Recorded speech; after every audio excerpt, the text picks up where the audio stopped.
திரைப்படத்தில் லிபியாவின் உமர் முக்தாருடைய திரைப்படம் பார்த்திருப்போம்.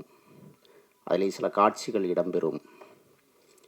உமர் முக்தார் தனது சுதந்திர தாகத்திற்காக போராடுகிற போது இங்கு வருகை தந்திருக்கும் எழுச்சி தமிழர் அண்ணன் தொல் திருமாவளவன் அவர்களையும், இந்த திரைப்படத்தினுடைய தயாரிப்பாளர் கிறிஸ்துதாஸ் அவர்களையும், மேலும் இங்கு மேடையில் அமர்ந்திருக்கும் பெரியவர்கள் அனைவருக்கும் வணக்கங்களை தெரிவித்துக் கொண்டு இன்றைய இந்த நிகழ்ச்சிக்கு அண்ணன் தொல் திருமாவளவனை கூப்பிட்டது எவ்வளவு பெரிய பொருத்தமாக இருக்கின்றது என்பதை நான் புதிதாக சொல்ல வேண்டியதில்லை.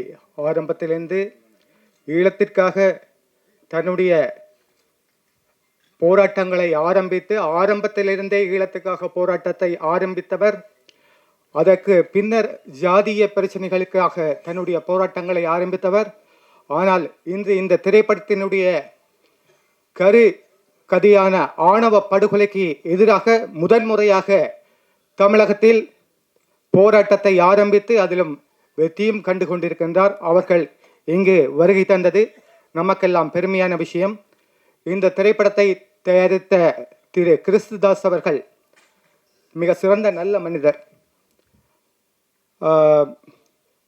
அதாவது அவரை பற்றி சொல்ல வேண்டும் என்றால், இரவு பகலாக கடுமையாக உழைத்து இந்த திரைப்படத்தினை கொண்டு வந்திருக்கின்றார். நாம் அனைவரும் சிறுபட தயாரிப்பாளர்கள் என்று சொல்லுகின்றோம். ஆனால் அந்த திரைப்படம் மிகவும் சிறுபடமாக இருந்தாலும், அதாவது 1.5 கோடி 2 கோடி ரூபாய் செலவு பண்ணால் சிறுபடம் என்று இன்று நம்மை சொல்லிக் கொண்டிருக்கின்றார்கள். ஆகவே இந்த திரைப்படம் மாபெரும் வெற்றியடைய வேண்டும் என்று நான் கடவுளை வேண்டிக் கொள்கின்றேன். அதே நேரத்திலே இந்த நிகழ்ச்சிக்கு இந்த படத்திற்கு இசையமைத்த இசையமைப்பாளர் அவர்களுக்கும் அதை இயக்கிய இருவர் மிகச்சிறந்த அளவில், அதாவது நாம் ட்ரெய்லர் பார்த்தபோது தெரிஞ்சது மிகவும் சிறப்பாக இருந்தது. அந்த இருவருக்கும் என்னுடைய வாழ்த்துக்களை தெரிவித்துக் கொண்டு, நமது பத்திரிகையாளர் சங்கத்தினுடைய தலைவர் சுபாஷ் அவர்கள் வந்திருக்கின்றார். அவர்கள் சொன்னது போல நாம் அனைவரும் செயல்படுவோம் என்று கேட்டுக்கொண்டு இந்த உரையை முடிக்கின்றேன். மோகன் தொடர்ந்து திரு தொல் திருமாவளவன் அவர்களுக்கு திரு முருகப்பெருமான் அவர்கள் சால்வியை அணிவித்து கௌரவப்படுத்துகின்றார். கொண்டு போயிடுங்க, நீங்கள் போயிடுங்க, முன்னாடி போயிடுங்க.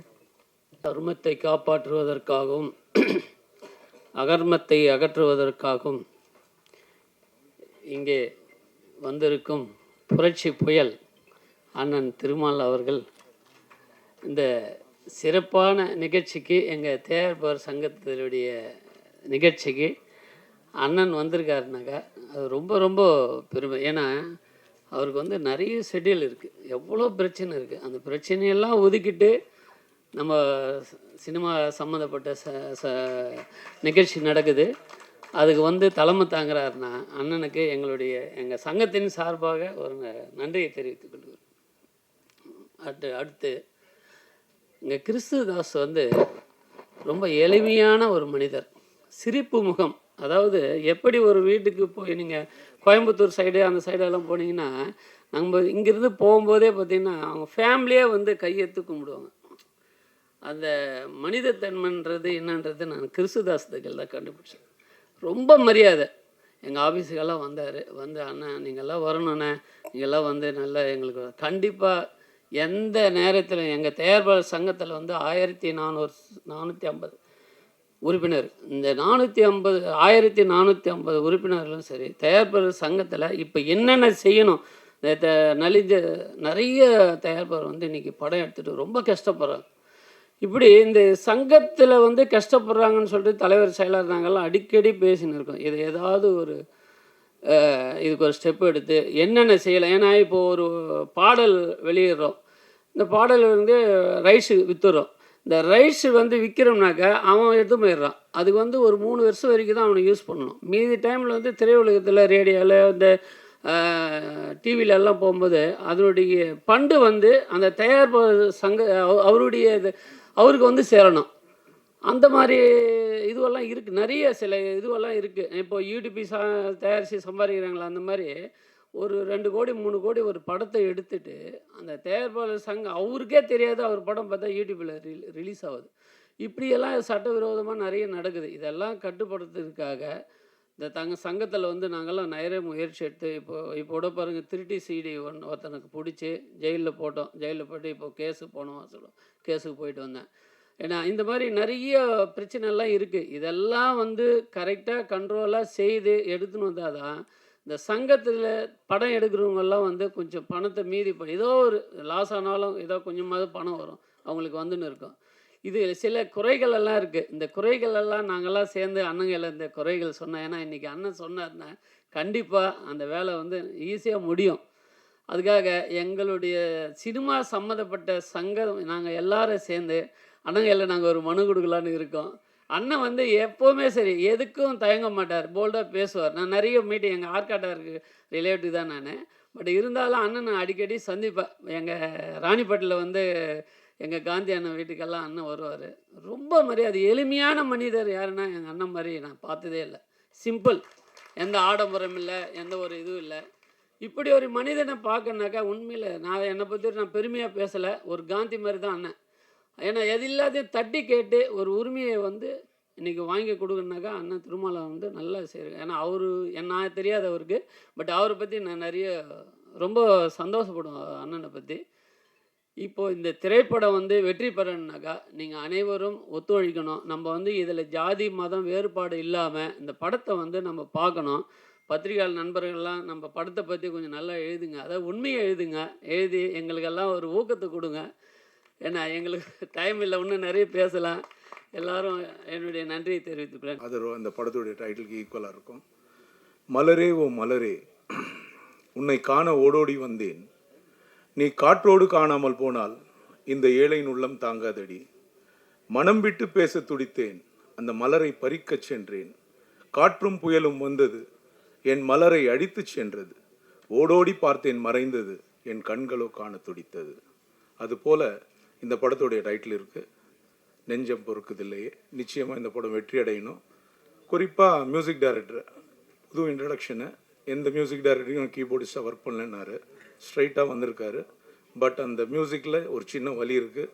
நிச்சயமாக எம்எல் சுதர்ஷனுக்கு இந்த படம் ஒரு பெரிய வெற்றியாக அமையும்னு எல்லாம் வல்ல இறைவன் வேண்டிக்கிறேன். அதே மாதிரி என்னுடைய நண்பர் புதுசாக ஒரு ஃபஸ்ட் ஃபிலிம் பண்ணியிருக்காரு. இன்ஷால்லா இந்த படம் மிகப்பெரிய அளவில் வெற்றி அடையணும், இருவருக்கும் வெற்றி அடையணும்னு எல்லாம் வல்ல இறைவன்கிட்ட கேட்டு வணங்கிக்கிறேன். நன்றி. மிக்க நன்றி சார். அடுத்ததாக திரைப்பட விநியோகஸ்தர்கள் சங்க செயலாளர் திரு கலைப்புலிசேகர் அவர்கள் பேசுவார்கள். வணக்கங்க. இந்த படம் வெற்றி பெறணும். இந்த திரைப்படங்களுக்கு தயாரிப்பு சங்கம் நாங்கள் முடிவு பண்ணியிருக்கோம். ஓடிடி பிளாட்ஃபார்ம் பற்றி பேசிகிட்டு இருக்கோம். நிச்சயமாக இந்த படத்துக்கு என்னால் முடிஞ்ச தயாரிப்பு சங்கம் முடிஞ்ச உதவியை நான் பண்ணுவோம். ஏன்னா ஒரு படம் எடுக்கிறது எவ்வளோ கஷ்டம், சின்ன படம் எடுக்கிறது எவ்வளோ கஷ்டம் எனக்கு தெரியும். எடுத்திருக்காரு. ரெண்டாவது அண்ணன் வெளியே போகணும், அவருக்காக அந்த படம் வெற்றி பெற வாழ்த்துறேன். நன்றி, வணக்கம். என் நாடி நரம்புகளில் பின்னி பிணைந்திருக்கிற இரத்த நாளங்களில் குதித்து ஓடிக்கொண்டு இருக்கின்ற குருதி அணுக்களில் குடியிருக்கும் என் தாயே தமிழரின் திருவடி வணக்கம். நான் விரும்புகின்ற நேசிக்கின்ற சில தலைவர்களில் முக்கியமானவர் தான் திருமாவளவன். அவரை ஏன் நேசிக்கின்றேன், ஏன் விரும்புகிறேனுக்கு பல காரணங்கள் இருக்கின்றது. அவர் பேசுகின்ற பேச்சு அனைத்தும் ஆவணம் இல்லாமல் எந்த தரவுகளையும் அவர் கூற மாட்டார். ஒவ்வொன்றிலும் தரவுகள் இருக்கும். அதே போல மொழி காப்பதில் இனங்காப்பதில் முன்னிற்கின்றார். இதெல்லாம் எல்லாருக்கும் வருவதில்லை. ஒரு சிலருக்கு வரும். அந்த சில தலைவர்களில் ஒரு தலைவர் தான் மதிப்புக்குரிய விடுதலை சிறுத்தைகள் இயக்கத்தின் தலைவர் திரு திருமாவளவன் அவர்கள். இங்கே நான் என்னமோ நினச்சி பேச நினச்சேன். நான் தலைமை தாங்கியிருக்கிறேன். இது பூரா எல்லாரையும் நான் வரவேற்று பேசணும். ஆனால் இப்போ அதுக்குரிய நேரம் இல்லை. ஏன்னா அண்ணனுக்கு பணிகள் ஜாஸ்தி இருக்குது. ஒன்று மட்டும் ஏன் அவரை நேசிக்கிற ஒரு முக்கியமான ஒரு ஈடுபாடு எனக்கு உண்டு. ஏன்னா அவர் இவ்வளவுலாம் பேசுகிறார். எனக்கு ஒன்றே ஒன்று தான் அவர் மேலே ரொம்ப ஆரம்பத்தில் ரொம்ப பிடிச்சது என்னென்னா, ஒரு கூட்டம் கூட்டினாருங்க, 5000 பேரை திரட்டினார். அத்தனை பேருக்கு தமிழ் பேரை மாற்றினார். யார் செஞ்சிருக்கிறார்? அவங்க அப்பாவை தொல்காப்பியர்னு மாற்றினார். அந்த பக்கத்தில் இருக்கிறாரு பாருங்க, அவர் பேர் ஒரிஜினல் பேர் எனக்கு என்னன்னு தெரியாது, வடியரசு. அதே மாதிரி நீங்கள் சோறு விளம்பரமெல்லாம் பாருங்கள், எங்கே பார்த்தாலும் ரமேஷ் குமேஷ் அவன் இவன்னு என்னென்னமா இருக்கும். ஆனால் இவங்க கட்சி சுவரில் பாருங்கள், சிந்தனை செல்வன், வன்னியரசு, சிற்பி, என்னென்னமோ அத்தனையும் தூய தமிழ் பேர்கள். அதனால தான் எனக்கு அவர் மேலே ரொம்ப ஈடுபாடு. அவர் உண்மையை தான் பேசுவார், பெரும்பாலும் உண்மையை பேசுவார். அவர் எதையும் பேசாத உண்மைகள் கிடையாது. அவர் பாராளுமன்றத்தில் பேசுகிறேன் பார்த்தீங்களா, அத்தனைக்கும் ஆவணம் இருக்கும், யாரும் பதில் சொல்ல முடியாது. இப்போ நான் கூட இந்த சில கருத்துக்கள் சொல்லலாம்னு நினச்சேன், ஆனால் அவர் பணி இருக்கனால என்னால் சொல்ல முடியவில்லை. அதனால் அடுத்த ஏதாச்சும் சந்தர்ப்பங்கள் இருந்தால் அதில் நான் அறிவியல் பற்றி சில அவர்கிட்ட ஏன்னா அவர் பேசுகிறதெல்லாம் அறிவியல் சம்மந்தமாக பேசுவார். அவர் சொல்கிற ஒவ்வொன்றும் இந்த திராவிடத்தை பற்றியோ தமிழ் தேசை பற்றியோ திராவிட கருத்தியல்னு சொல்லுவார். அதெல்லாம் எவ்வளவு அவர் அற்புதமான ஆவணத்தோடு பேசுகிறாரு. இந்த புராணங்களை வச்சுக்கிட்டு இவங்க அடிக்கிற கூத்து இருக்குது பாருங்க. இப்போ ஒரு மத்திய அமைச்சர் சொல்லியிருக்கிறாங்க, என் முனிவர் ஒருத்தர் விமானத்தை ஏற்கனவே 5000 ஆண்டுக்குள்ளே கண்டுபிடிச்சிட்டாருன்ட்டு. ஏங்க 11,000 அடிக்கு மேலே போனால் சுவாசிக்க முடியாதுங்க. அது இங்கேயே நிறையா பேர் இப்போ ஆக்சிஜன் இதை வச்சு தான் சுவாசிச்சுட்டு இருக்கிறாங்க. இந்த காலகட்டத்தில் யாராச்சும் வானத்தில் பறந்து போக முடியுமா மாஸ்க் இல்லாமல்? இல்லை அதுக்கான தரவுகள் ஆவணங்கள் எங்கேயா இருக்குதா? சரி, இதை விடுங்க, அவருக்கு பணி நிறையா இருக்குது. இருந்தாலும் இவர் நம்ம சுபாஷ் ஒரு கருத்து சொன்னார் சார். ஒன்றே மட்டும் சொல்கிறேன், இப்போ தான் அண்ணன் சொல்லிக்கிட்டு இருந்தேன். சங்கங்கள் கட்டுப்பாடும் கடமை உணர்வும் இருக்கணும். தலைவர்களை பொறுத்தா, அதில் இருக்க உறுப்பினர்களை பொறுத்தா, இந்த திரையுல சங்கங்கள்லாம் இவர் நிறையா விஷயங்களை செதறி அடிக்கணும்னாரு. அவர் முகிலனை யாரை சொன்னாங்க. ஆனால் சங்கங்கள்லாம் செதறி கிடக்குது. ஒரு சங்கம் 2 சங்கம் இல்லைங்க, ஒவ்வொரு சங்கத்தையும் உடைச்சிட்டாங்க. இப்படி இருக்கும்போது எங்கே ஒற்றுமை வருது சொல்லுங்கள்? நம்ம என்ன செய்கிறது? அநியாயம் நடக்குது. கமலக்கண்ணன் சொன்ன மாதிரி எல்லாம் நடக்கத்தான் செய்யுது. யார் காப்பாற்றுறது? அரசியல்வாதி நீங்கள் திருந்தினா திருந்திடுவாங்களாம்மால். இப்போ எனக்கு தெரிஞ்சு ஒவ்வொரு நடிகருக்கும் நடிகைக்கும் கூட வர அவர் உதவியாளர்கள் சம்பளம் ஒரு கால்ஷீட்டுக்கு 60,000 ரூபா ஆகுது. இதை கொடுக்காதீங்கன்னா இந்த ஆளும் கேட்டுருவாங்களா? சம்பளத்தை குறைச்சி கொடுத்துருவாங்களா? இங்கே 100 கோடினா அடுத்த இல்லைன்னா 125 கோடி கொடுக்குறேன், நீங்கள் கொடுங்க, நான் அதை பிளாக்கில் கொடுத்துருங்கம்பாங்க. இது நடைமுறை. இதை போய் அவர் திருமாவளவனோ இல்லை முதல்வர் அவர்களோ இல்லை துணை முதல்வர்களோ திருத்த, அவங்களாம் கலை உலகத்திலேருந்து வந்தவங்க தான். எப்படி கேட்பாங்க? இது நம்ம தான் முதல் திருந்தணும். என்று நம்ம பணம் வாங்காமல் ஓட்டு போடுறோமோ அன்னைக்கு தான் இந்த தயாரிப்பாளர் சங்கமும் நம்ம தொழில்துறையும் நல்லாயிருக்கும். நம்ம பணம் வாங்கக்கூடாது. ஏழைப்பாளைகள் வாங்குறத வச்சு விட்டுருங்க. ஒரு தயாரிப்பாளர் என்பவன் யார்? பணம் கொடுத்து நம்மளே போய் பணம் வாங்கிட்டு ஓட்டு போடுறோம். இது எங்கே போய் சொல்கிறது சொல்லுங்கள்? இப்போ சமீபத்தில் இப்போ பார்த்துருக்கீங்க, எவ்வளவு ஒரு கல்யாணங்கிறது, நீங்கள் திருமணத்துங்கிறது, ஒவ்வொரு திருமணத்தில் நீங்கள் பார்த்துருப்பீங்க, நம்ம வீட்டு பிள்ளைங்க விளாண்டுக்கிட்டு இருக்கோம், இளைஞர்கள் பேசிக்கிட்டு இருப்பாங்க, சீட்டாடிக்கிட்டு இருப்பாங்க, எவ்வளோ சந்தோஷமாக இருப்போம். அப்படிப்பட்ட கல்யாணத்தை எடுத்து அதை கொண்டு போய் டிவி இதில் விற்கிறாங்கன்னா நம்ம என்ன சொல்கிறது? அந்த விற்கிறதுல சண்டை. இந்த திருமணத்தை நீங்கள் விற்கிறீங்களே, நாளைக்கு எதை நீங்கள் விற்க மாட்டீங்க? எவ்வளோ கொடூரம் இது! நம்ம எதை நோக்கி நம்ம போய்கிட்டு இருக்கிறோம்? இதெல்லாம் நம்ம திருந்திட்டு நம்ம தலைவர்கிட்ட போய் சொல்லி, ஐயா எங்களுக்கு இப்படியெல்லாம் நடக்குது, நாங்கள் ஒரே குரலாக எழுப்பி சொல்கிறோம், எங்களுக்கு நீங்கள் திருத்தி கொடுங்கன்னா அவங்க கண்டிப்பாக செய்வாங்க. நம்ம முதல்வர் செய்வார், துணை அவங்களுக்கு துணையாக அவர் இருப்பார். நான் அவர்கிட்ட ஏற்கனவே கேட்டுக்கிட்டேன், நீங்கள் எப்பயும் கூட துணையாக இருக்கணும். ஏன்னா அவங்களால தமிழ் இனம் காக்க முடியும், மொழி காக்க முடியும். திராவிட தேசியம் விட்டுருங்க, அது வேற, அது பிரச்சனை வேற. அது எல்லாரும் உட்காந்து பேச வேண்டியது. சும்மா குழப்பிக்கிட்டு இருக்கிறாங்க. எல்லாரும் ஒன்று தாங்க. தெலுங்காரங்களை வெட்டி விட்டுற முடியுமா? ஏன் தெலுங்காரன் நம்ம தமிழ்லேருந்து பிறந்தவங்க தெலுங்கு எல்லாம் பேசுங்கன்னு பாருங்கள். தெலுங்கை பிரித்து பாருங்கள். சமஸ்கிருதமும் தமிழும் தான் இருக்கும். நீங்கள் மலையாளி பேசுகிற பாரு, அவன் தான் தூய செந்தமிழ் பேசுகிறான். நம்ம கொடுந்தமிழ் பேசியிருக்கிறோம். நம்ம தண்ணிங்கிறான், அவன் வெள்ளங்கிறான். நம்ம சொல்லுங்கிறான், அவன் பறையன்னு சொல்கிறான். எல்லாம் செந்தமிழ். இவங்களாம் விளக்க முடியாதுங்க. ஒன்னோட ஒன்றை கலந்துட்டோம். இது யதார்த்தம். கலப்பு தான் மாற்றம். 1379 கோடி ஆண்டுகளுக்கு முன் இந்த எண்மண்ணைக்கு பிரபஞ்சம் பிறந்து அதில் கலந்து கெமிக்கல் உருவாச்சு. நம்ம தண்ணி ஹைட்ரஜன் ஆக்சிஜன் கலந்து தான் தண்ணி. கலப்புலாட்டி ஒன்றும் இல்லை, அது மாற்றம். அதனால் இதெல்லாம் ஒரு விரிவான இது இங்கே சொல்கிறதுக்கு இல்லை அண்ணா. அதனால் இந்த விழாவிற்கு நான் இந்த படத்தை பற்றி சொல்ல மறந்துட்டேன். இந்த தம்பி நம்ம சங்கத்தில் தான் மெம்பராக இருக்கிறாரு. ஆனால் ஒரு அற்புதமான ஒரு சின்ன பட்ஜெட்டில் ஒரு அழகான ஒழிப்பு இது நான் ரசித்து பார்த்தேன். ஏன்னா நாங்கள்லாம் நிறையா படம், நானும் படம் எடுத்துக்கிட்டு இருக்கிறேன் சின்ன பட்ஜெட்டில். எனக்கு ஓரளவு அளவுகோல் இருக்குல்ல, இதெல்லாம் என்னென்ன கேமரா யூஸ் பண்ணியிருக்காங்க எல்லாம் எனக்கு தெரியும். ஆனால் உண்மையில் அழகான ஒளிப்பதிவு எல்லாமே மியூசிக் நல்லா பண்ணியிருக்கிறாங்க. அதை விட நடிகர்லாம் அந்தந்த கேரக்டருக்கு என்ன தர்ம சங்கடம்னா எத்தனையோ பேர்கிட்ட சொல்கிறேன், என் வயசுக்கு ஏற்ற கேரக்டரை பண்ணுங்க அப்படின்னா கேட்க மாட்டேன். நான் 45 வயசில் ஹீரோவாக நடிக்கிறான். நான் போய் இப்போ ஹீரோவை நடிக்கலாம், ரஜினி நடிக்கிறான், 2 டை அடிச்சுட்டு போய் நடிக்கவா? நானே ஜமீன் கோட்டைன்ற படத்தில் ஹீரோ நடிச்சு பெரிய வெற்றி அந்த படம். ஆனால் நான் அந்த பொண்ணை தொடக்கூட மாட்டேன். ஏன்னா எனக்கு அப்போ வயசு 44. ஏன்னா 44 போய் இப்போ நம்ம டான்ஸ் ஆடுறது, பொண்ணை போய் தொடர்றதுன்ட்டு தொடவே இல்லை ஹீரோயினியை. ஒரே ஒரு இடத்துல நான் தாலி கட்டுவேன், அவ்வளோதான். அதுக்கேற்ற அந்த படம் பெரிய வெற்றி அடைச்சு. எந்த இடம், எந்த கேரக்டரு, யார் யாரை செய்து எதை செய்யுதுன்னு சொல்லி யோசிச்சு எடுத்தால் நமக்கு வெற்றி அடையும். அது மாதிரி இந்த படத்தில் இது காதல் படம், காதல் மலர்ன்ற படம். நல்ல ஆளுங்களை போட்டுக்கிறாங்க. ஹீரோவும் நல்லா இருக்கிறாரு, ஹீரோயின் நல்லா இருக்கிறாங்க, எல்லாம் நல்லா இருக்கிறாங்க, எல்லாம் நல்லா இருக்குது. இதை பார்க்கும்போது என் நெஞ்சு பொறுக்குதில்லை, நெஞ்சு ஆனந்தமாகவே இருக்குது. ஏன்னா அதனால் தம்பி அசோசியேஷன் வந்தார், டிஸ்ட்ரிபியூட் அசோசியேஷன் வந்தார், முரளியும் வந்தார். இவருக்கெல்லாம் ரொம்ப சப்போர்ட்டாக இருக்கிற முரளியும் வந்தார். வந்து பேசலாங்க, தம்பி இந்த சூழ்நிலை இப்படி இருக்குது, இதனால் இதை பார்த்து பெறுங்க சொல்லி அவங்களுக்கு நான் அட்வைஸ் பண்ணிக்கிறேன். அதுபடி நடந்து அவர்கள் பெரிய வெற்றியை பெற்று முதலீடுகள்லாம் திரும்ப பெற்று இந்த களத்தில் வந்து இருக்கிற அந்த தொழில்நுட்ப கலைஞர்கள், நடிகர்கள் அத்தனை பேரும் பெரும் வாழ்வாங்கு வாழ வாழ்த்து விடைபெறுக. நன்றி, வணக்கம். Good afternoon. எனக்கு இதுதான் ஃபஸ்ட்டு எக்ஸ்பீரியன்ஸ் ஸ்டேஜில் நின்று பேசுகிறது. ஸோ எனக்கு ரொம்ப நர்வஸாக இருக்குது. ஏன்னா இவ்வளோ முன்னாடி நம்ம ஒரு சின்ன சின்ன பாட்டு இதெல்லாம் நம்ம வீட்டில் உட்காந்து பண்ணி பார்த்துப்போம். ஆனால் இது எனக்கு ஃபர்ஸ்ட் டைம் நம்ம ஒரு பண்ண படம் இங்கே இருக்குது, இத்தனை பேர் பார்க்குறீங்க, என்ன உங்களுக்கு தோணிகிட்டு இருக்குன்னு தெரியல. ஆனால் எனக்கு நிறைய தோணிக்கிட்டு இருக்கு, என்ன பேசணுன்னு எனக்கு தெரியல, ரொம்ப நர்வஸாக இருக்கேன். நான் முதல்ல வந்து அண்ணன் நம்ம தலைவர் திருமாவளவன் ஐயா நாங்கள் நான் போய் பார்க்குறப்ப எங்கள் மனசில் ஓடிக்கிட்டு இருந்தது ஒரே ஒரு விஷயம் என்னென்னா, எனக்கு இதுதான் முதல்ல கிடைச்ச வாய்ப்பு. ஒரு 10-12 வருஷம் ரொம்ப கஷ்டப்பட்டு பண்ண படம் வாய்ப்பு கிடச்சி. அப்போது நம்ம ஈஸியாக வந்து ஒரு லவ் ஸ்டோரியோ இல்லை ஒரு ரோம் காம் அந்த மாதிரியான ஜேர்னல்ஸ் நம்ம செலக்ட் பண்ணியிருக்கலாம். பட் அடுத்தது கிடைக்குமா கிடைக்காதுன்னு தெரியாது.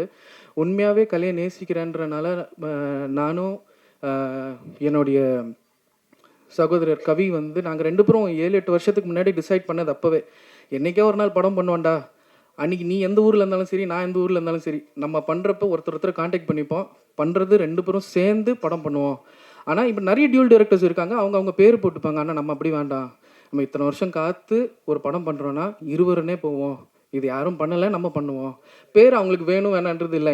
எங்களை பொறுத்த வரைக்கும் அந்த இருவர் ஒரு கலையை கொடுத்துருக்குறாங்க, அதை நீங்கள் பார்த்து ரசிக்கிறீங்க, ஸோ இப்படியே நம்ம கேரி பண்ணோன்னு சொல்லிட்டு நாங்கள் ஒரு கதையை டிசைட் பண்ணோம். என்னன்னா பண்ணுறது ஒரு படம், அடுத்தது நம்மளுக்கு கிடைக்கும் கிடைக்காதுன்றதுல ரெண்டாவது. ஆனால் சோஷியல் மெசேஜ்னு ஒன்று இருக்கணும். இதில் மெசேஜ்னு நம்ம கற்றுக்கிற விஷயங்கள் நிறையா இருக்காது, ஆனால் உங்களுக்கு தெரிஞ்சிக்க வேண்டிய விஷயங்கள் நிறையா இருக்குது. நம்ம இப்போ எல்லாமே மொபைல் ஃபோன்ஸில் இருக்கிறோம், வேலை பார்க்குறோம், வீட்டுக்கு வரோம், நம்மளாம் லவ் பண்ணியிருப்போம், லவ் பண்ணவங்களுக்கு கல்யாணமும் கட்டியிருப்போம். ஆனால் இந்த மாதிரியான சொசைட்டிக்கு நடுவில் ஒரு கூட்டம் இருந்துக்கிட்டு இருக்குது.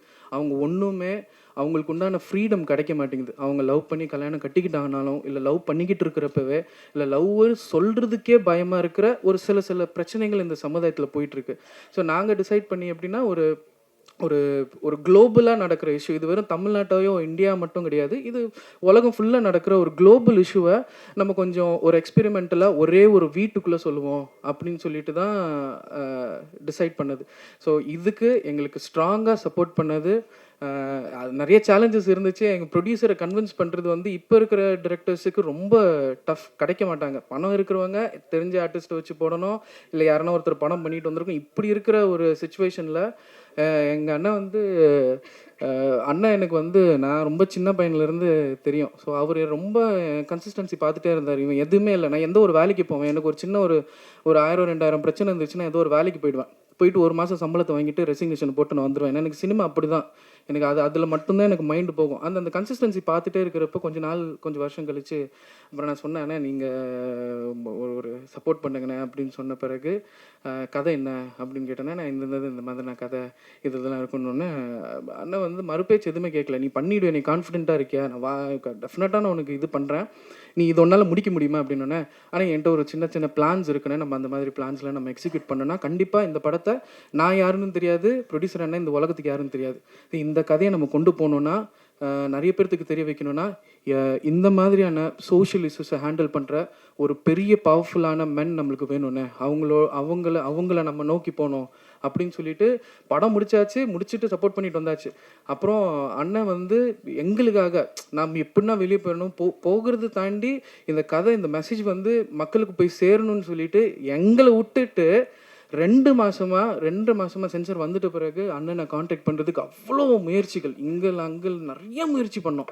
ஃபைனலாக அண்ணன் வந்து நம்ம தலைவரை மீட் பண்ணுறப்ப எங்களை கூட்டி போனப்போ நாங்கள் சொன்னேன், உங்களை வச்சு தான் இது பண்ணணும் அப்படின்னு சொல்லி இந்த ஃபங்க்ஷனுக்கு அவங்க ஆக்சுவலி ஒத்துக்கிட்டாங்க. என்ன கான்செப்ட் அந்த மாதிரி பேர். இதில் நான் சீக்கிரம் முடிச்சுக்கிட்டேன் 1 மினிட்ல. எனக்கு என்னென்னா இந்த படத்தில் எனக்கு ரொம்ப பெரிய சப்போர்ட் வந்து கவி. அவன் நான் எப்படியோ அப்படி தான் அவன் 2வது எனக்கு ரொம்ப பெரிய பலம் வந்து அப்துல், எங்கள் படத்தோட கேமராமேன். இந்த படத்தில் நடித்தவங்களும் வேலை பார்த்தவங்களும் எல்லாருமே டெபியூ தான். யாருமே இதுக்கு முன்னாடி இன்னொரு படத்தில் அந்த டெக்னீஷியனாக ஒர்க் பண்ணது கிடையாது. அசிஸ்டன்ஸை ஒர்க் பண்ணி உள்ளே வந்தவங்க தான். விஷுவலாக அந்த பையன் அப்துல் வந்து நான் சீரியஸாக அடுத்தது யாருன்னா பண்ணுறீங்க அப்படின்னா நீங்கள் ஒரு டெஸ்ட் வச்சு பாருங்கள், அந்த பையன் ஜெயிச்சிருவான். நீங்கள் என்னென்ன சொல்லுங்கள், கலர் சொல்லுங்கள், என்னென்ன சொல்லுங்கள்.